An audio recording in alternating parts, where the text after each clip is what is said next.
Hello mga kanegosyo, good afternoon po. Kumusta naman po kayo dyan? Kumusta naman po yung ating mga tindahan? Sana po ay tuloy-tuloy po ang paglago ng ating mga negosyo at pagdami po ng customer ng ating mga tindahan. Ngayon po ay magsishare po tayo ng mga tips kung paano po natin pagagandahin ang ating mga tindahan at kung paano po natin aayusin ang ating mga display ng ating mga items nang sa ganun po ay kitang-kita ito ng ating mga customer kapag sila ay bumibili at hindi na po natin kailangan ituro sa kanila kasi kita na nga po nila ito. At syempre mga kanegosyo ay sigurado itong magagamit natin at malaking tulong sa ating mga tindahan para lalong dumami at lumaki ang ating benta.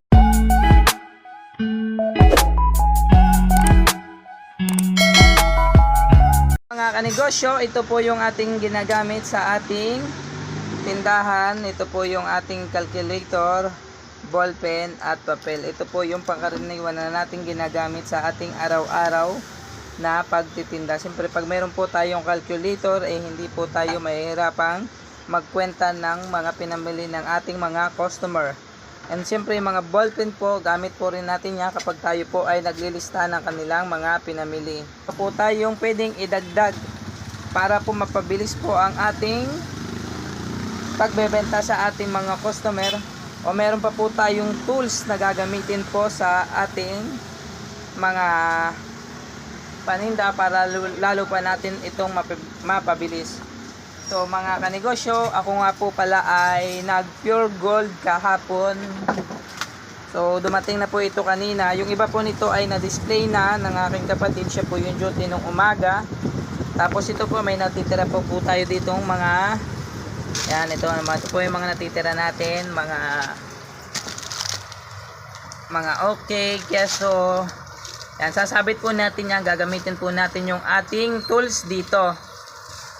So ito para po mapabilis at maging visible po ito sa ating customer. So meron pa po tayo ditong 4 na box na ating i-display. So 10 box po yan, i-display na po ng kapatid ko yung mga ibang items. So yun po yung mga dinisplay niya. Ito po yung mga dinisplay niya, yan, ito po yung mga tuyusukan natin at mga dilata. So hindi na po natin kailangang isabit ito kasi meron naman po tayong patungan. O mga kanegosyo, halina po kayo at tingnan natin ang ating mga gamit na pwede pong makatulong sa ating tindahan. So meron po tayo dito na ito po yung hook. Tawag po dito ay hook na mahaba mga kanegosyo. So ito ginagamit natin po itong sabitan ng ating mga paninda tulad po nito mga kanegosyo. So tulad niya mga kanegosyo, yan. So mga kanegosyo, pag hindi po visible yung ating mga paninda kasi nga po inilalagay lang natin sa ganito, yan, ang ginagawa po natin yan, gumagawa po tayo nito mga items natin na medyo mabagal po ang bentahan nito. Kaya yan, para po maging makita po nila mga stock natin na mga paninda, kaya po ginagawa natin, sinasabit po natin. So medyo magulo pa po yan at kulang-kulang kasi nandito pa po yung iba na yan, andyan pa po yung iba nating items. So mga kanegosyo, yan, ganyan po ang mangyayari kapag tayo po ay gumamit nitong hook nito mga kanegosyo. Pag gumamit po tayo nitong hook, so magiging mas maayos po yung display po natin ng mga paninda po natin. And syempre kanegosyo, gagamit din po tayo nitong ating yan, ito po yung ginagamit naman natin. Ang tawag po dito ay ticket puncher. So mga kanegosyo, ito yung ginagamit natin pambutas po ng ating mga pinamili na paninda. Halimbawa po nito, yan. Ito po, kunin po natin, pakita po natin sa inyo.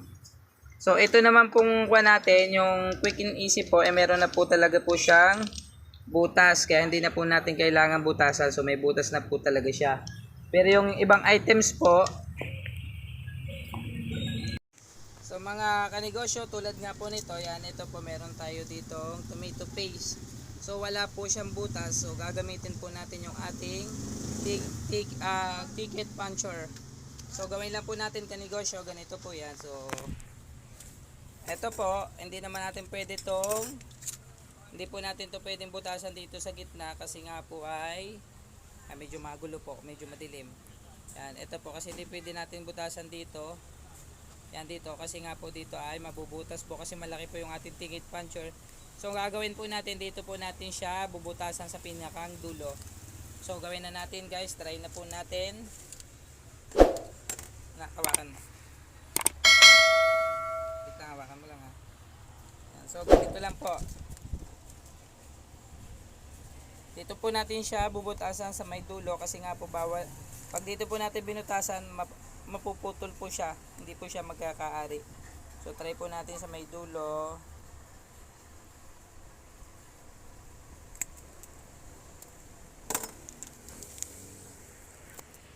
Yan, ito na po mga kanegosyo. Yan, pwede na po natin siyang isabit gamit ang ating hook. Nasaan na yung hook natin, anak? Yan, gamit po itong ating hook. So ito yung hook natin mga kanegosyo, malaking tulong po ito sa ating mga tindahan. Kasi nga po mas mapapaganda po yung display ng ating mga paninda. Hindi na po natin kailangang itamtax. Ito po, dati nagtatamtax po kami. Yan, pakita ko po sa inyo yan. Dati po, ginagawa po namin, tinatamtax lang po namin ito. Yan, may mga tamtax pa pong natitira. Yan, sinasabit lang po namin yan dito dati. Kaya lang po kanegosyo, medyo mahirap po pag itatamtax pa natin. Kasi isa-isayin pa natin yon. Tapos, syempre minsan pag nagtatamtax tayo, ay nadadali po yung ating kamay. Minsan po kasi yung ulo nito ay nabubutas mga kanegosyo. So mga kanegosyo, kaya yan mga kanegosyo, yan may mga kuha pa po ng tamtax. Kasi minsan po pag napapadiin po tayo yung tamtax po, napuputol yung ulo, natutusok po yung ating ganitong daliri. Yan, medyo masakit din po mga kanegosyo. Yan, marami pa po tayong mga tamtax. So dati po ganyan po yung ginagawa natin. Nagtatamtax lang po tayo ng mga items na isasabit po natin, tulad nga po ng mga tomato paste. Kaya ngayon mga kanegosyo, ganito na po yung ating ginagawa. So gumagamit na po tayo ng hook. At syempre nilabas na rin po namin tulad nga po niyan. Yan, para po mas kita pa po ng customer at mas marami pa po tayong may lalagay na hindi na po natin kailangan gumamit ng tamtax. So ito rin mga kanegosyo, yan yung mga ginawa natin ng mga nakaraan. So yan, kitang-kita nyo naman, nakakuha po siya, nakahook. Yan. Kaya lang po medyo hindi pa po ayos kasi nga po medyo kulang-kulang na. So dadagdagan na po natin. And syempre mga kanegosyo, ito po yung mga ginagamit natin bukod po sa ating ticket puncher. Hook po, ito yung hook din, parang hook na mahaba lang.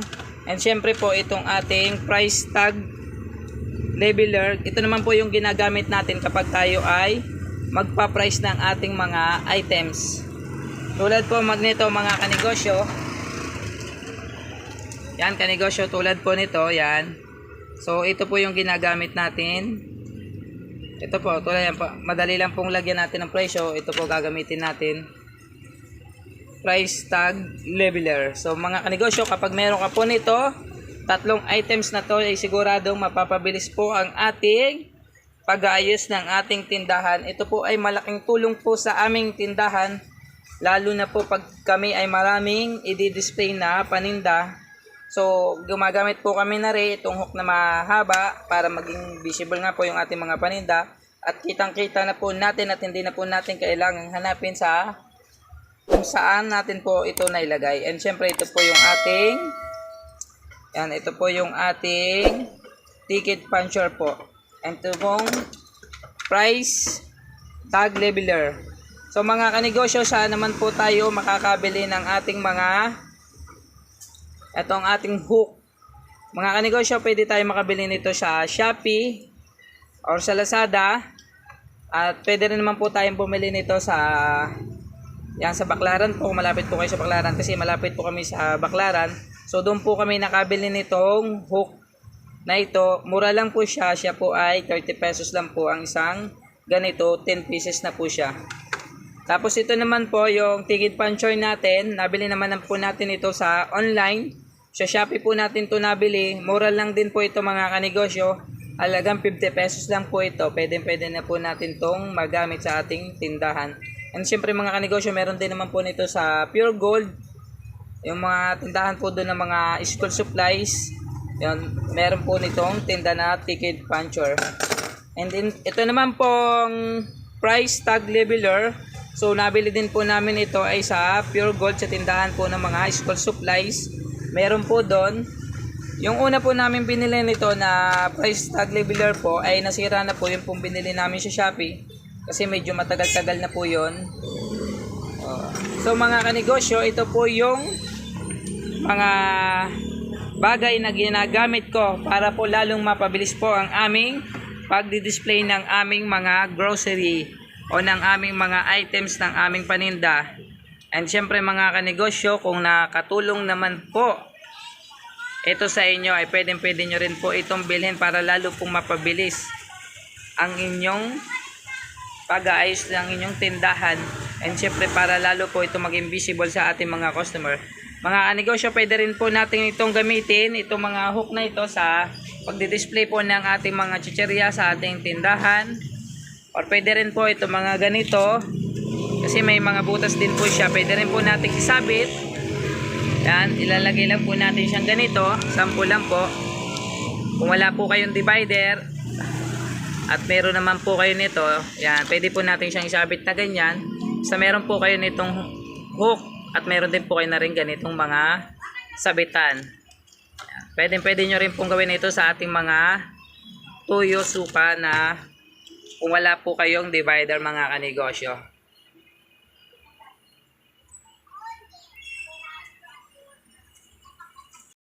Mga kanegosyo, sana naman po ay nakatulong sa ating mga kanegosyo o mga kasari dyan yung ating video para lalo po nating mapaganda at maayos ang mga display ng ating tindahan at maging visible sa ating mga customer. At sana po ay patuloy na dumami at lumago pa ang ating mga tindahan. And syempre mga kanegosyo, lagi lang po nating tatandaan sa pag-asenso po, samahan po natin ang sipag at tiyaga at aasenso po tayo. And syempre lagi po na tayong magdadasal sa ating Panginoon at gagabayan niya po tayo sa ating mga gagawin.